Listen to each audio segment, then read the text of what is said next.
Hello and welcome to Everyday Tarot, your daily dive into the divine wisdom of the tarot. I'm your host, Camille A. Saunders, healer, tarot enthusiast, and professional witch, and today I'm answering the question, what does it mean when a card falls out of the deck? Whether you're a seasoned tarot reader or just starting to explore, this podcast offers daily insights, intuitive messages, and practical advice drawn from the cards. Each episode is designed to help you connect with your inner wisdom, find clarity in your decisions, and tap into the energy of the universe. Tune in every day, Monday through Friday, for fresh perspectives and empowering guidance from the tarot as interpreted by me. If you love the show, the best way to support it for free is by listening daily, leaving a review, and subscribing or following in your favorite podcast app. I'm offering a 12-week Tarot for Transformation course live starting at the end of September. We're going to deep dive the first 12 of the major arcana cards all together as we embody archetypes and learn how to transform ourselves through the tarot. If you sign up by September 12th, get 25% off with code EARLYBIRD and check out the full details at the link in the show notes. If you are interested in crafting your own tarot cards, you're noticing your creativity coming back to you, or wanting to have some projects for as we enter fall or colder seasons where we might spend some more time indoors, you can go ahead and get my full workshop, which includes a full hour-long recording with my step-by-step method, examples of the tarot cards I've created, journaling questions, and a PDF to walk you all through it for just $33. You can click on the link in the show notes to purchase that now. I just updated my Patreon benefits to be bigger and better than ever, so if you want an individual card pulled for you once a month live on the podcast, join the Everyday Tarot Patreon family at the Lovers level. If you'd like to support the podcast even further, you can get a one-time individual 5-card reading in addition to all the other benefits if you join the Witch Bitch level on the Patreon. And as I'm recording this just last week, on August 21st, the new moon entered Virgo, and I did a collective tarot reading. So if you didn't watch that live and you want to catch the replay, the link will be in the show notes to view that. And if you were to join the Lovers level on the Patreon, that is the place where you would, where I would pull an individual card for you is after that reading. If you're local to the greater Puget Sound area or the I-5 corridor between Seattle and Portland, check out my Let's Talk Tarot meetup group. Come chat with other tarot enthusiasts, bring your favorite decks, and play with tarot and oracle decks together. If you're interested in celebrating the full moon, I'll be holding full moon women's circles for the rest of 2025. Join my colleague Izzy and I under the glow of the full moon for an evening of connection, reflection, and ritual. This gathering is a space for all women. We will be meeting at Thresholds Collective in Tacoma the first Sunday of every month to welcome in the full moon together. So the upcoming dates are September 7th, so coming up soon, October 5th, November 2nd, and December 7th. So if you pay for all 4 circles in advance, you can get a 20% discount. If you join my weekly newsletter, which always has the most up-to-date information on upcoming events, presentations, musings, and info and photos of my day-to-day life, you will get a free PDF with my 2025 5-card tarot spread I created just for you, my lovely listeners, at the beginning of this year. And if you don't already know, I'm a sex and relationship therapist and coach, seeing clients virtually all over from my home office. I love working with queer, poly, and witchy clients, so if you'd like to work with someone that doesn't judge you, is witchy just like you, and helps you learn how to deal with anxiety, chronic pain or illness, communication issues, self-advocacy, and sex, head to my website and book a free consultation now to start your journey. You can find the links for any of these offers in the show notes or on my website, CamilleASaunders.com/everydaytarot, in addition to the images of the cards I pull on each episode. All right, so welcome to season 14, where I'm answering all of your most frequently asked tarot questions. If you haven't listened to my other seasons yet, you should check those out. A few that might be relevant if you're listening to this season and enjoying it. In season 1, I talked tarot basics.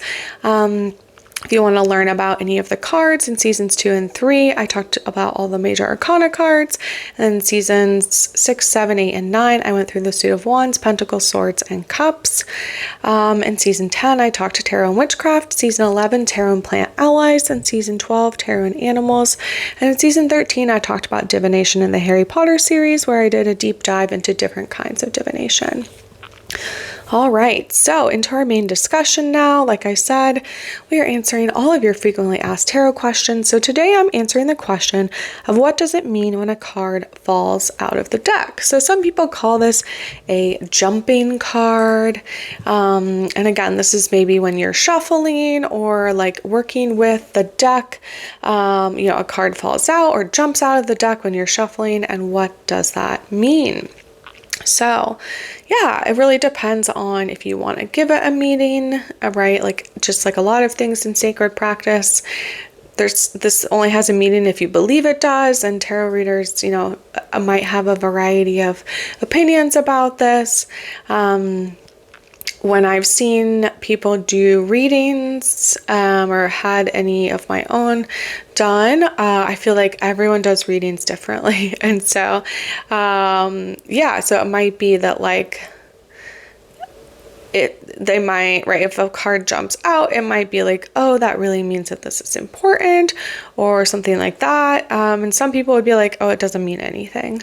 Like if you're shuffling and again, like a card like flips or it gets caught or it turns around or falls onto the reading table, on the blog ethany.com, when cards fall out of a deck when shuffling article, they talk about that what they choose to do is they note to see if it comes up again in a reading. So they do look at the card, and then that's kind of like they think about it as like, oh, we'll just like be curious about this. Again, depending on the deck, like all my decks, I would say, I guess there's sort of like a standard size for a tarot deck, which is about the size of like an index card. But some decks are like itty bitty pocket decks, and some decks are huge that like shuffling the tarot deck like a deck of cards is almost impossible unless you have like really long fingers or fingernails that help, because like that's how I shuffle them, and most cards I shuffle like that so I guess shuffling is also its own topic. So I would also say there's maybe like different kinds of shuffling that might end up with certain amounts of cards coming out. So like this person says again, like they're clumsy, their shuffling game like might be a mess. And so she says, if I looked at all the cards as a sign from my guides that they're special, meaning that 6 cards fell on the floor, I could be there all day. So again, you get to choose what it means for you. I would say like my usual choice is if like 1 falls out or 2, and it's kind of as I'm shuffling and thinking about my intention, I will often like look at it or be like, oh, okay, like I'll take it aside and look at it. If I was doing a spread, I might have a different opinion, because unless like the amount of cards that fell out were the exact same that you wanted, like you're probably going to have to still pull more cards. Again, you could choose to view the cards falling out as a sign, or if you could take a glance at them and put them back in the deck, that's up to you, right? You might have an agreement with your own guides that like to do that while you're conducting a reading. Again, like I said, I usually take it as like, oh, okay, like I don't need to keep shuffling, this card is coming out now, or especially if you like drop it or something. But I have also done the like dropped 13 cards on the floor or something, and I was like, okay, like I'm not maybe gonna take all of those cards as a sign. Sometimes it feels impractical in that sense. So yeah, right? Again, so it could be nothing or it could be something. Like you get to choose, actually. Like I think again that like jumping cards, or if, like when cards fall out of a deck, like it's significant. So now I'm reading from the wayfindertarot.com about tarot tips for jumping cards. They say that there's a phrase, what falls to the floor comes to the door. I just love witchy old sayings. They're part of an oral tradition that was likely born in a time when most common folk were illiterate. Before witches were able to jot down their spells and elaborate grimoire, they came up with rhymes and other catchy phrases to commit their practices to memory. And so, right, this could apply to tarot as well.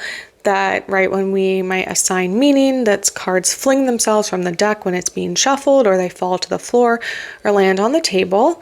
Like, again, I value tarot as like this oracle, or this like a different way of understanding the world. Then like I usually take that as a sign. And again, like sometimes it happens, like happened to me, I think in a recent episode, where I usually shuffle like a couple times before I pull a card at the end.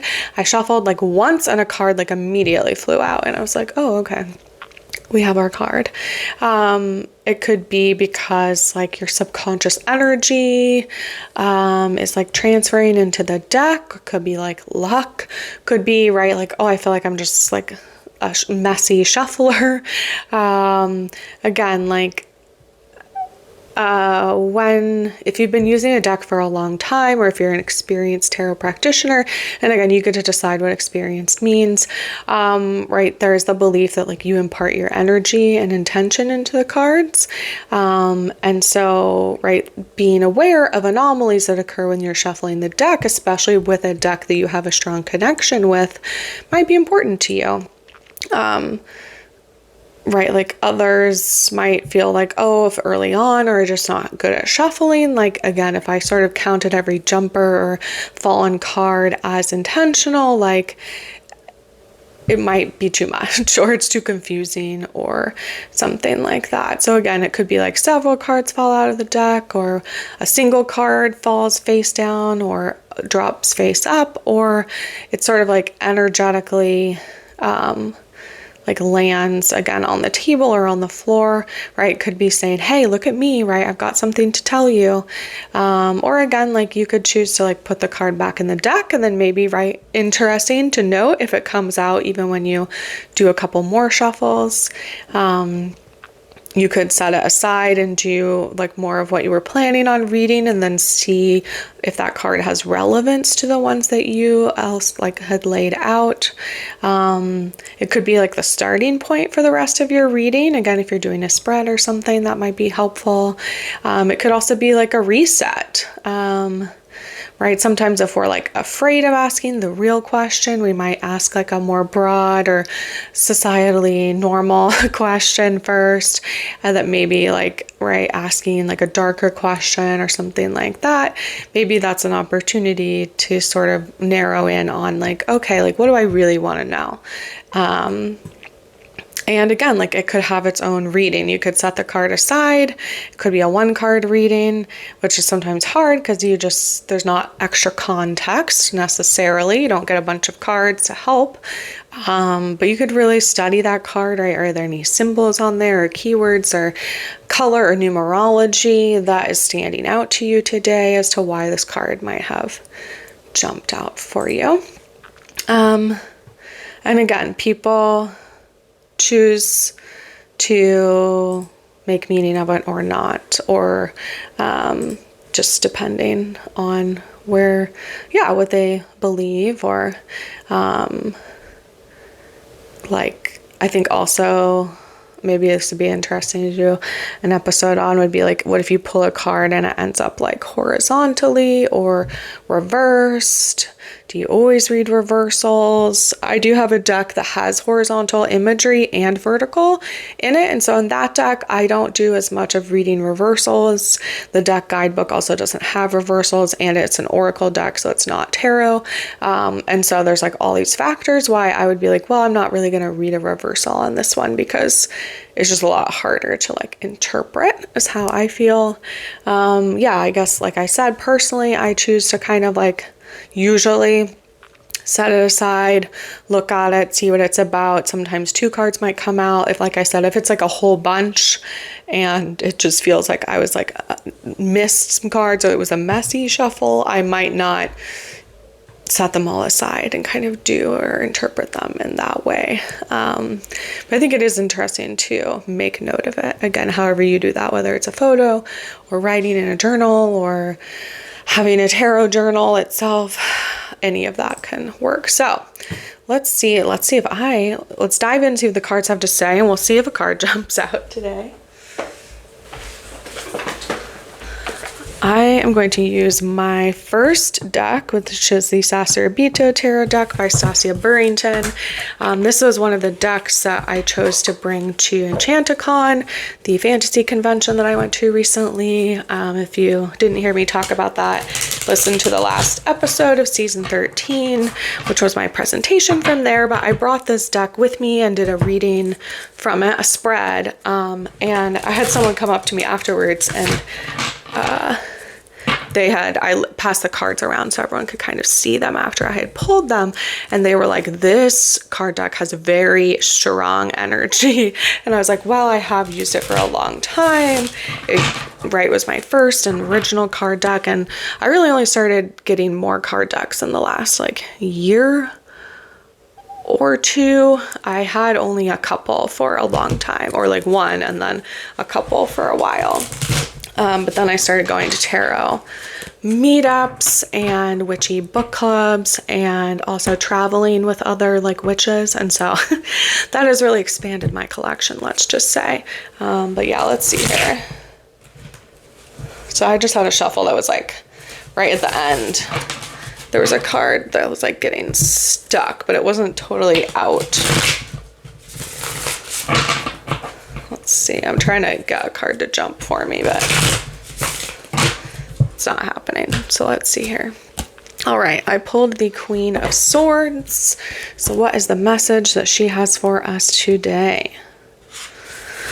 The Queen of Swords is intelligent, realistic, and honest. She is staring directly into the sword's edge, holding it in reverence. She holds honesty and truth above all. She is intelligent, witty, or sharp, straightforward, and level-headed. She wants everything out in the open and does not shirk from the truth, even when it's uncomfortable. She says, the author says, I illustrated this queen unadorned. She's down to earth and can be quite funny. She's a realist and a problem solver. Okay, so that is the energy we are embodying today, a realist and a problem solver. So if you'd like to join me on the journey of using the tarot for transformation, click on the link in the show notes to indicate your interest. To get more info, we'll be working together for 12 weeks of calls and journaling to discover what happens when we want to transform our lives through the tarot. Links for the tarot decks I talk about will always be in the show notes and on my website if you'd like to look at them or purchase them. And thanks for joining me today on Everyday Tarot. Just as a reminder, the podcast comes out daily, Monday through Friday for all of 2025. And you can email me, me@CamilleASaunders.com. I would be super curious about, do you read jumping cards? What do you think they mean? And is it deck dependent? All right. See you soon. Bye-bye.